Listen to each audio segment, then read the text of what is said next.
Good afternoon.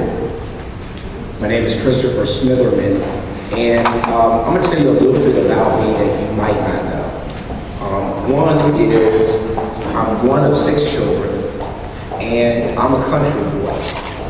I spent 10 summers in Montgomery, Alabama, working with my grandfather. Every summer I graduated from the School for Creative and Performing Arts, but when school ended, no matter what, whether it was when I was at St. Mark's or whether when I was at the School for Creative and Performing Arts, I was on a Greyhound bus heading to Montgomery, Alabama to be with my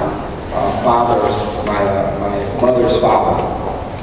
Both of my parents are from the South, and neither one of them could go to white institutions for higher education. They both had to go to historically black institutions, which were phenomenal institutions. They met at Tuskegee Institute, got married. My mother was Miss Tuskegee. And my father continued to pursue his education and believed that education was always the way out. And he received his PhD in organic chemistry and was the first African American to be hired at Procter & Gamble in the country with a PhD. I come from very strong roots of education. My mother was in the school system. My father was a scientist at Procter & Gamble in research and development. So I have a tremendous appreciation for small game hunting, working on a farm, and it really taught me how to work and work hard and work with honor in what you're doing. So that kind of gives you some context that you might not know about me. The city of Cincinnati, and I'm a financial planner, and I am the person you are trying to retain. I'm the person. I have 5 children. I live in North Avondale. I'm a small business owner. I bought the Bond Hill Library that sat vacant for 3 years, have rehabilitated that library, and put my financial firm there in Bond Hill, in a community that many say they don't want to live, that I'm there supporting with my business. So I'm the person you're trying to retain, but my taxes continue to go higher. So as my wife and I are trying to find money to put in our children's 529 plans, we continue to get priced out by higher taxes. And I remember when we bought our house in North Avondale, and now my taxes are $6,000 a year. My mother is now a widow, and her taxes are like $16,000 a year in property taxes. My brother who lives behind me, his taxes are like $10,000 a year. I'm paying $4,000 in taxes on my private business. At what point are we going to say that taxes are just getting too high and we're pricing ourselves out of the market? I am the person City Council is trying to retain and keep in Cincinnati. And what's happening is my business colleagues are saying, why would I want to stay in Cincinnati when now I've got to pay a trash fee? Where they're not picking up my trash, I have to pay a trash fee to pick up my trash, but then I also have to pay the 2.1% tax. This is a very active conversation that is happening right now with small business owners. City Council voted to put that trash fee in place, not just for small businesses, but churches in our community. Also for certain apartment buildings in our community are paying that trash fee.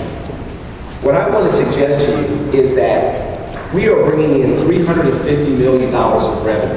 And we can sit here all day and debate about the local fund. We can debate about the economy and where we are, but our expenses are $370 million.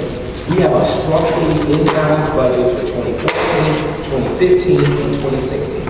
And what my colleagues have been doing is they've been using one-time financial gimmicks to plug the operating budget. And we keep kicking that can down the road. And eventually, we're going to pay. We're going to pay for those decisions, whether it's in 2014, whether it's in 2015. I did not support the parking deal and don't support it today. Now, I also don't support the streetcar, but I support light rail. And my friends who support light rail are very concerned that the streetcar is a distraction to light rail. I'm an independent, not a Democrat, I'm not a Republican, but I have friends on both sides of the aisle. And right now they're saying, why would I want to do light rail? Why would I want to bring light rail, which I support, from the airport into downtown? when we can't even financially get the streetcar right. So if you ask somebody right now, would they vote for a stadium deal right now? They would absolutely say no. I would never support another. That's what they would say. My fear is, as we deal with the streetcar, something we can't afford, something that really isn't about transportation at all, moving people around, which will absolutely negatively impact our bus system, because they now have put language in the sorter board that allows them to move money from the bus system over to support the operating of the streetcar. That at the end of the day, people are going to have a bad taste in their mouth, and when we go to our regional partners and say, we now need you to come on board for this light rail system, they're not going to trust the city of Cincinnati. I agree with my colleagues that a lot is happening downtown, but not enough is happening in our neighborhood. And when you go neighborhood by neighborhood, that's what they're talking about. Their roads, they want them repaired. They want basic services. Our police officers are at code zero.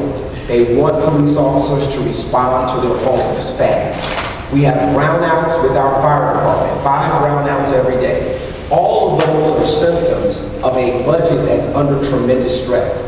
No, we're not Detroit yet financially, but we certainly are on the track financially for what is happening in Detroit. My name is Christopher Smitherman. I encourage you to vote for me for basic, common financial sense on council. Thank you.